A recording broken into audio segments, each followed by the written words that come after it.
అద్భుతమైనటువంటి ఫలితాలు ఉంటాయి.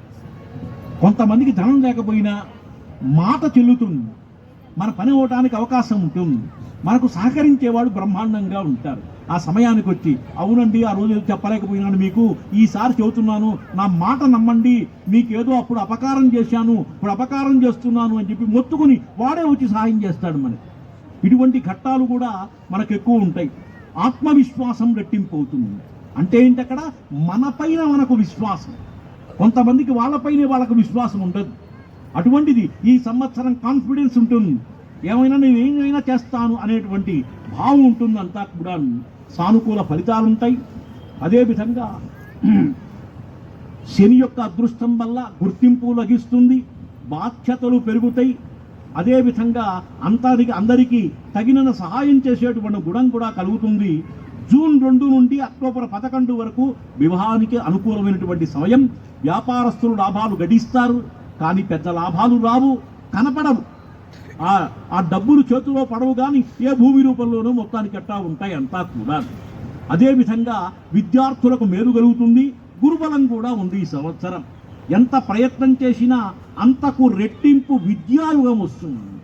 ఈ సంవత్సరం గురుయోగం ఉంది. ఎప్పటి నుంచో రావాల్సినటువంటివి కానీ ఆ గురువు అనుగ్రహం వల్ల ఎవరన్నా ఇవ్వాల్సినటువంటివి కానీ ఇవన్నీ ఇస్తారు. ఇవన్నీ ఇచ్చేటువంటి ఆరోగ్యం, సమాజానికి తగినటువంటి విజ్ఞానాన్ని వీళ్ళ వల్ల పొందిస్తారండి. తద్వారా సమాజానికి లాభం కలుగుతుంది, ఆదాయ వనరులు కూడా సమకూరుతాయి. బుద్ధిబలాన్ని ఉపయోగించడం వల్ల అధిక లాభాలు కలుగుతాయి. వ్యాపారంలో మంచి వృద్ధి ఉంటుంది, ఆస్తిని పెంపొందించుకునేటువంటి అవకాశం ఈ మకర రాశి వాళ్ళకి ఈ సంవత్సరం బాగుంది. కానీ ఒకటండి, ఎవరికన్నా వాగ్దానాలు చేసినప్పుడు సక్రమంగా ఉండాలి. వీడు ఆనందంతో ఆగలేడు, ఏమన్నా ఎవడిస్తాడంటే 3 లక్షలు ఇస్తానంటాడు వాడు. అక్కడికి వెళ్ళి ఈరోజు 3 లక్షలు వాడికి రావు. అందునే భగవంతుడికి ఎప్పుడైనా ప్రమాణం చేసింది తప్పకుండా ఇవ్వాలి, లేకపోతే వెంకటేశ్వర స్వామి వడ్డీ గుంజి పారేస్తాడు, ఇంకేమీ కూడా లాభం లేదు. వచ్చిన లాభంలో కత్తిరించి పారేస్తాడు. అందువల్ల ఎప్పుడైనా సరే ఎవరికైనా నేను దానం ధర్మం చేస్తాను అనేటప్పుడు ఎప్పుడైనా దాంతో మీకు స్థితిని బట్టి, గ్రహస్థితిని బట్టి చూసి వాగ్దానం ఇవ్వండి. ఆ వాగ్దానాన్ని నెరవేర్చేటువంటి విధంగా అప్పు చేసి ఎవరికి ఇవ్వరు. ఆ అప్పు పెరుగుతుంది కానీ ఇంకేమీ తగ్గదు. అందుకని వాగ్దానం చేసేటప్పుడు సక్రమంగా ఉండాలి. శారీరక మానసిక ఆరోగ్య విషయంలో జాగ్రత్తగా ఉండాలి. ఈ సంవత్సరం వీరికి ఆరోగ్య విషయంలో కాస్త జాగ్రత్తగా ఉండాలి. వైరాగ్య ధోరణి పెరుగుతుంది. భాగస్వామ్య వ్యాపారాలకు ఇది సమయం అనుకూలం కాదు. జాగ్రత్తగా ఉండాలి, సమస్యలు లేకుండా ఉండాలి. అదేవిధంగా పొదుపు సూత్రాన్ని పాటించడం మంచిది. ఏదో డబ్బులు వస్తున్నాయి కదా అని చెప్పి ఖర్చు పెడితే ఆ తర్వాత ఏమీ కనపడవు మీకు. అందుకని అప్పులు చేయకుండా సక్రమంగా ఉండాలి. స్థిరాస్తిని కొనేటువంటి అవకాశం ఉంటుంది. సాహస కార్యక్రమాలు కొన్ని అనుకోకుండా చేస్తారు మీరు, వాటికి వెనకాల మనుషులుండి నడిపిస్తుంటారు. గమ్మత్తు ఏంటంటే బండి చక్రం వెళ్ళేటప్పుడు ఇది పైకి వెళ్తుంది, అది కిందకు వస్తుంది, అది పైకి వెళ్తుంది, ఇది కిందకు వస్తుంది.